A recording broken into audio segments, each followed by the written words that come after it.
আসসালামু আলাইকুম এভরিওয়ান। কোনো প্রকার ঝামেলা ছাড়াই চুলাতেই তৈরি করে দেখাবো রেস্টুরেন্টের স্টাইলে তান্দুরি চিকেন। আর এই চিকেনটা খেতে একদম হুবহু রেস্টুরেন্টের মতোই হয়েছে। আশা করছি আজকের এই রেসিপিটি আপনাদের সবার খুব ভালো লাগবে।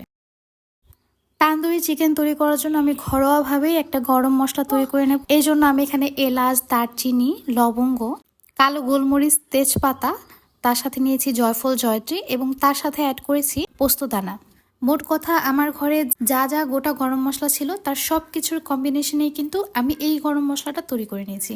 কড়াইতে খুব ভালোভাবে গরম মশলাগুলোকে টেলে তারপর আমি এটাকে ফাঁকি করে নিয়েছি।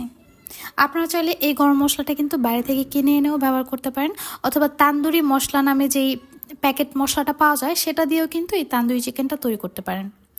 একটি কড়াইতে আমি হাফ কাপ পরিমাণ সরিষার তেল আর তার সাথে 1 চা চামচ পরিমাণ ঘি দিয়ে দিচ্ছি। আর তার সাথে তরকারি বাড়ার যে চামচটা আছে সেই চামচের 1 চামচ ভরে ভরে বেসন দিয়ে দিচ্ছি। বেসনটাকে তেলের মধ্যে খুব ভালোভাবে মিশিয়ে নিচ্ছি। আর তারপর চুলার আঁচটা আমি জ্বালিয়ে দিয়েছি। এ পর্যায়ে চুলার আঁচটা কিন্তু একদম লোতে থাকবে।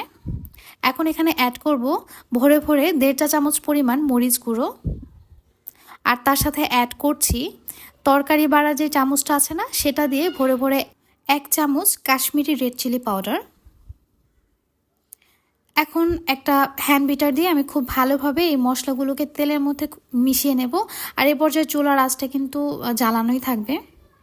খুব ভালোভাবে মেশানো হয়ে গেলে এখন চুলা থেকে আমি এটাকে নামিয়ে ফেলবো। চিকেনের পিসগুলোকে খুব ভালোভাবে ধুয়ে তারপর এখন আমি এটাকে কেটে নিচ্ছি। আর এটাকে একটু ডিপ করে কাটতে হবে যাতে মশলাটা পুরো চিকেনের মধ্যে ঢুকে। চিকেনটাকে কাটার আগে কিন্তু আমি খুব ভালোভাবে ওয়াশ করে নিয়েছি।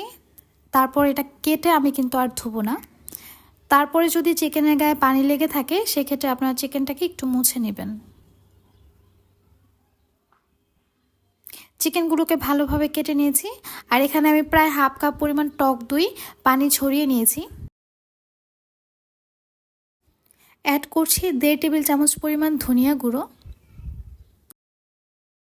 এখন যে গরম মশলাটা তৈরি করে রেখেছিলাম সেটা সম্পূর্ণই দিয়ে দিচ্ছি। তার সাথে অ্যাড করেছি 1 চা চামচ পরিমাণ জিরা গুঁড়ো।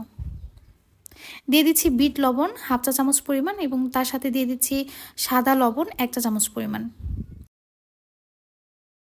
এখানে প্রায় 2 চা চামচ পরিমাণ সয়া সস এবং 2 টেবিল চামচ পরিমাণ টমেটো কেচাপ অ্যাড করছি। এখন এই মশলাগুলোকে খুব ভালোভাবে মিশিয়ে নেব। পেঁয়াজ বাটা দিতে ভুলে গিয়েছিলাম। আমি এখানে প্রায় 1/3 কাপ পরিমাণ পেঁয়াজ বাটা এবং 1/3 কাপ পরিমাণ আদা রসুন বাটা নিয়েছি। এখন এই সমস্ত উপকরণকে একসাথে খুব ভালোভাবে মিশিয়ে যেই তেলের মিশ্রণটা তৈরি করে রেখেছিলাম সেটা এখন এখানে দিয়ে দিচ্ছি। হাতের সাহায্যে মশলাগুলোকে খুব ভালোভাবে মিশিয়ে নিতে হবে।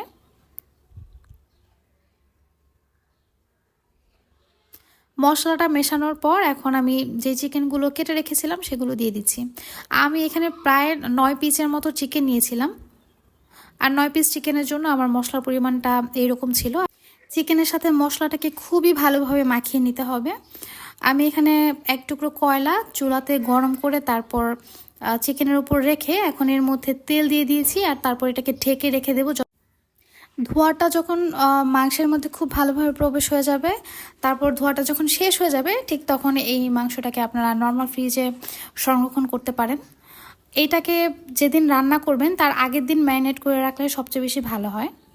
তান্দুরি চিকেন ভাজার জন্য আমি কড়াইতে সামান্য পরিমাণে সরিষার তেল নিয়ে নিয়েছি। সরিষার তেলটা গরম হয়ে আসলে এখন আমি তান্দুরি চিকেনটা যেটা ম্যারিনেট করে রেখেছিলাম সেটা দিয়ে দিচ্ছি। এ পর্যায়ে চুলার আঁচটা মিডিয়াম টু লোতে থাকবে। আমি এটাকে ঢেকে রান্না করব। প্রায় 7 মিনিটের মতো ঢেকে রান্না করার পর এরকম পানি ছেড়ে দিয়েছে। এখন চিকেনটাকে উল্টিয়ে দিচ্ছি। তান্দুরি চিকেন চুলাতে ভাজার ক্ষেত্রে প্রথমে চিকেনটাকে সেদ্ধ করে নেবেন। এভাবে অল্প আঁচে ঢেকে রান্না করে এটাকে সেদ্ধ যখন হয়ে যাবে তখন এটাকে চুলার আঁচটা বাড়িয়ে একটু ভেজে ভেজে নিলেই কিন্তু সুন্দর একটা কালার চলে আসে। তো আমি এইভাবে উল্টে পাল্টে চিকেনটাকে প্রথমে সেদ্ধ করে নিয়েছি এবং সেদ্ধ করার পর এর উপর আরও একটু মশলা দিয়ে দিয়েছি। তারপর চুলার আঁচটা বাড়িয়ে এখন এটাকে একটু পোড়া পোড়া ভাব নিয়ে আসতে হবে। এই তো আমার চিকেন তান্দুরি কিন্তু রেডি হয়ে গিয়েছে, দেখতেই পাচ্ছেন। এটা চুলাতে তৈরি করার পরও কিন্তু খুবই সুন্দর একটা আবরণ পড়েছে মাংসের উপরে, দেখতে কিন্তু খুবই আকর্ষণীয় মনে হচ্ছে। আর এই যে আমার চিকেন তান্দুরিগুলোকে আমি ভেজে নিলাম। দেখতেই পারছেন এটা দেখতে কতটা আকর্ষণীয় মনে হচ্ছে। এটা খেতে কিন্তু আলহামদুলিল্লাহ খুবই মজা ছিল। আপনার বাসায় এটা অবশ্যই ট্রাই করবেন। আজ এই পর্যন্তই। আল্লাহ হাফেজ।